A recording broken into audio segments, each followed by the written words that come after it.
Trish Deim got into the professional side of Ironman fairly late. The now 32-year-old was a very successful age grouper and qualified to go pro a couple of times, but didn't actually take the card until her family gave her quite the push.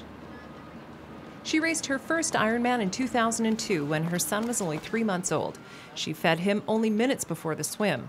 She suffered through that swim, coming out second to last. In that same race, she biked on a $100 10-speed and was hooked on all that is long-distance racing.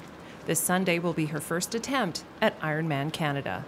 I'm probably unique in the fact that I cycle on and off the Ironman, so I only race the full distance every other year.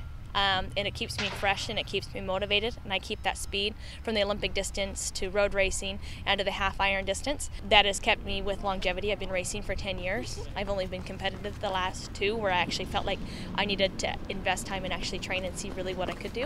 I finally hit a couple milestones for me where I wasn't last out of the water. Finally at Boulder 3 weeks ago. I was ecstatic. Yes, I didn't set a PR in that swim, but it was at altitude and I was okay with that. But I wasn't last out of the water and my bike was not last. That was a huge milestone. I came out with a huge smile on my face, and that was huge. And I've been seeing large drops in time. I did wind up getting 7th in Coeur d'Alene this year, Ironman, which was good for me on a bad day.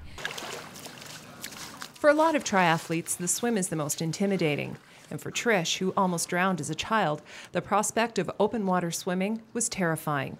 And she spent the first 3 years of racing the swim portion never putting her face in the water.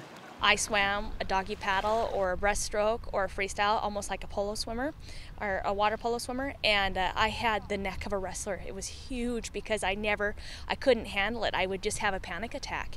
And it was kind of like therapy, and I had friends that never gave up on me, and they would go out and watch me cry, and they would paddle alongside me, swim alongside me while I cried and tried to put my face in the water. And it was about 5 years into the sport that my husband purchased me professional swim lessons in the little tiny endless swim pool that I could stand up in. It was 3 feet, and there was a coach that was in the water with me, and she could support my body until I could get used to my face in the water.